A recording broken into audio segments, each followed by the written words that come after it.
बढ़ जाओगे, तुम लोग बढ़ जाओगे।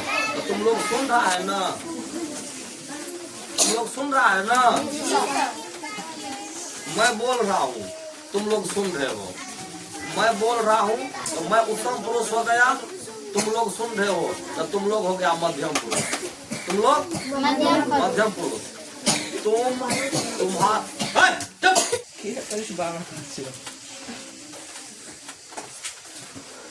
देख, तुम, तुम्हारा, तुमसे, तुझे, तुझको, आपका, आपकी, आपके, आपको, आप लोगों को, यह सब हो गया मध्यम पुरुष। तुम और आपका जितना रूप है ना वो सभी हो गया मध्यम पुरुष। यह तुम्हारी किताब है, यह तुम्हारी किताब है। तो मैं बोल रहा हूँ तो तुम सुन रहे हो ना, तो सुनने वाले के लिए जिस शब्दों का प्रयोग किया जाता है उसे मध्यम पुरुष कहते हैं। सुनने वाले के लिए जिस शब्दों का प्रयोग किया जाता है उसे मध्यम पुरुष कहा जाता है। अब अन्य पुरुष, अन्य पुरुष किसे कहते हैं? तो जिसके लिए कुछ कह रहे हैं, जिसके बारे में कुछ कह रहे हैं लेकिन वो सामने में नहीं है, जिसके बारे में कुछ कह रहे हैं लेकिन वो सामने में नहीं है, तो उसे कहते हैं अन्य पुरुष। अभी मान लो कि कोई नीतू नाम की लड़की है, अब वो पढ़ने के लिए आज नहीं आई है, तो हम कहेंगे कि नीतू आज पढ़ने नहीं आई है, नीतू आज पढ़ने के लिए नहीं आई है। मैं बोल रहा हूँ तुम लोग सुन रहे हो लेकिन नीतू तो नहीं आई है, तो नीतू हो गई अन्य पुरुष। अब कहेंगे कि वह लड़का बहुत सुंदर है, वह लड़का बहुत सुंदर है, या श्याम बहुत सुंदर है, श्याम बहुत सुंदर है। तो मैं बोल रहा हूँ और तुम लोग सुन रहे हो श्याम यहाँ पर है नहीं, तो बोल तो रहे हैं उसके बारे में जो सामने में है नहीं। मोहन शायद अभी घर चला गया होगा, मोहन शायद अभी घर चला गया होगा। तो मैं बोल रहा हूँ तुम लोग सुन रहे हो, कह रहे हैं किसके बारे में? मोहन के बारे में। मोहन हो गया अन्य पुरुष, जिसके बारे में कह रहे हैं लेकिन वो सामने में है नहीं, तो वो हो गया अन्य पुरुष। इतना समझा? अब देख, निश्चयवाचक, तो जिससे निश्चित व्यक्ति या वस्तु का बोध होगा उसे कहते हैं निश्चयवाचक। निश्चय, जिससे निश्चित व्यक्ति या वस्तु का बोध होगा उसे कहते हैं निश्चयवाचक सर्वनाम।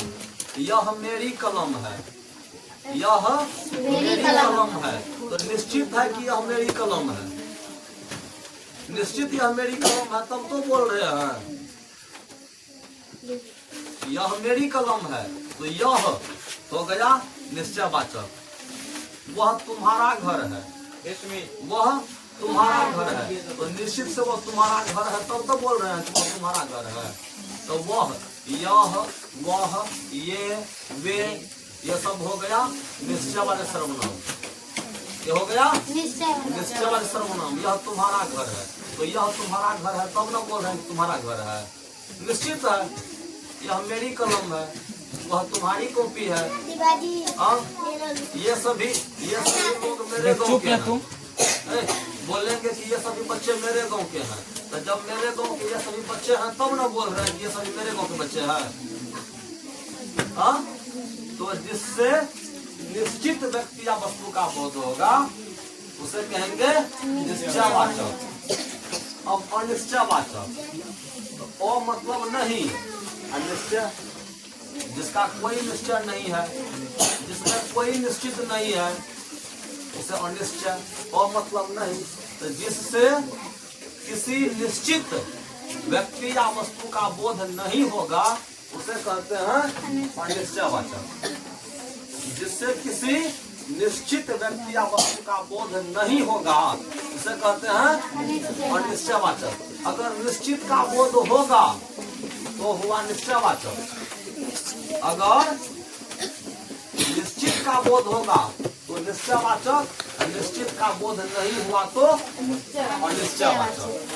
अब कहेंगे कि उधर से कोई आ रहा है, उधर से कोई आ रहा है, तो कोई आ रहा है, फिक्स हम नहीं कह सकते हैं कि राम आ रहा है कि सीता आ रही है। फिक्स हम नहीं बता रहे हैं कि वहाँ से कौन आ रहा है, तो वहाँ से कोई आ रहा है, तो कोई, कुछ, ये हो गया अनिश्चयवाचक। मेरे पास कुछ रुपये है, गिने नहीं है 2 रुपया है कि 4 रुपया है कि 2000 है, गिने नहीं है, मेरे पास कुछ रुपये है। अभी मोबाइल में देखे ना कितना बैलेंस है, लेकिन ये पता है कि कुछ बैलेंस है। हाँ, तो जिससे निश्चित व्यक्ति वस्तु का बोध नहीं होगा उसे कहते हैं अनिश्चयवाचक। कुछ लड़के यहाँ से गुजरे हैं, कुछ हम फिक्स नहीं कह सकते हैं कि 2 गया है कि 4 गया है, लेकिन कुछ गया है। तो जिससे निश्चित व्यक्ति या वस्तु का बोध नहीं होगा उसे कहते हैं अनिश्चयवाचक सर्वनाम। हाँ, अब प्रश्नवाचक सर्वनाम, जिस सर्वनाम से प्रश्न पूछने का बोध होगा उसे कहते हैं प्रश्नवाचक सर्वनाम। जैसे क्या, क्यों, किस लिए, किसका, तुम्हारा नाम क्या है, तो तुम्हारा नाम क्या है, तो राम है कि सीता है, जवाब देना पड़ेगा ना। तुम्हारा नाम क्या है, तो पूछेंगे तुम्हारा नाम क्या है, तब तुमको जवाब देना पड़ेगा ना कि मेरा नाम राम है कि सीता है। तो जिससे प्रश्न पूछने का बोध हो उसे प्रश्न सर्वनाम कहते हैं। वहाँ पर कितने लड़के हैं, तो वहाँ पर कितने लड़के हैं तो गिन के पता ना पड़ेगा ना कि 5 है कि 10 है कि 20 है।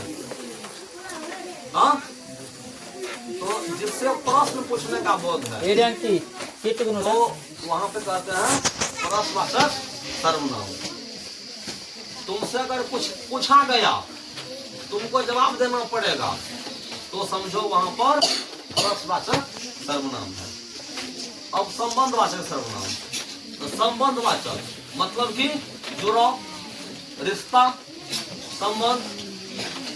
जिस सर्वनाम से एक शब्द का संबंध दूसरे शब्द से बताया जाता है उसे कहते हैं संबंधवाचक सर्वनाम। जैसे वहाँ जो खड़ा है वह मेरा भाई है, वह जो खड़ा है वह मेरा भाई है, वह जो खड़ा है मेरा भाई है।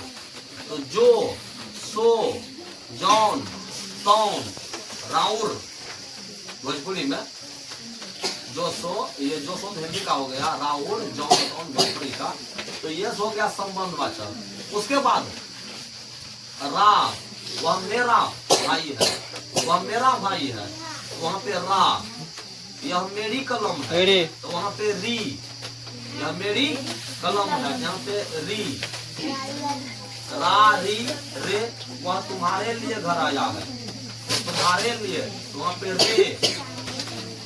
तो जिस शब्द का संबंध एक दूसरे से स्थापित किया जाए, बनाया जाए, बताया जाए उसे कहते हैं संबंधवाचक। वह तुम्हारी बहन है तो तुमसे उसमें भाई बहन का संबंध है ना, वह तुम्हारी बहन है तो वहाँ पे री, वहाँ पे संबंध वाचक का चिन्ह हो गया री। वह तुम्हारी बहन है, वह मेरा भाई है, तो मेरा भाई है तो भाई का रिश्ता बता रहा है ना, संबंध बता रहा है ना कि तुमसे उसका क्या संबंध है, तो भाई बहन का संबंध है। समझ में आता है थोड़ा सा?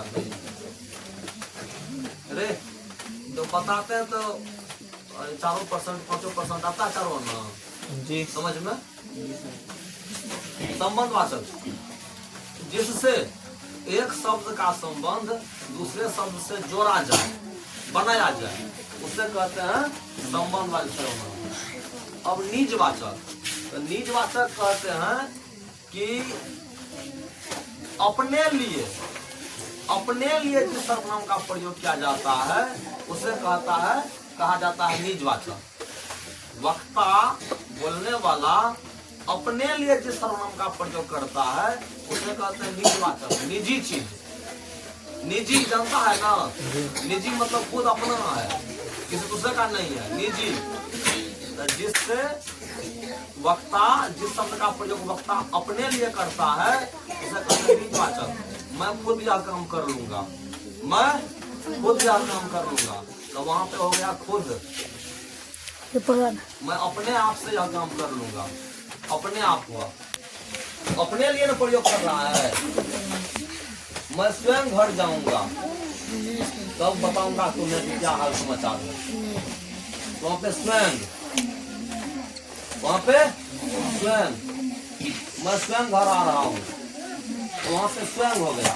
और उसके बाद कुछ कुछ है आप, जैसे कि मैं कविता लिखता हूँ, तो मैं कविता लिखता हूँ तो जब किसी कवि को भेजता हूँ तो वो जो जिम्नी लिखते हैं, मेरी जो लिखने में कहते हैं तो आप भवानीपुर के रहने वाले हैं, या फिर मैं भी लिख के देता हूँ तो मैं भवानीपुर का नागरिक हूँ।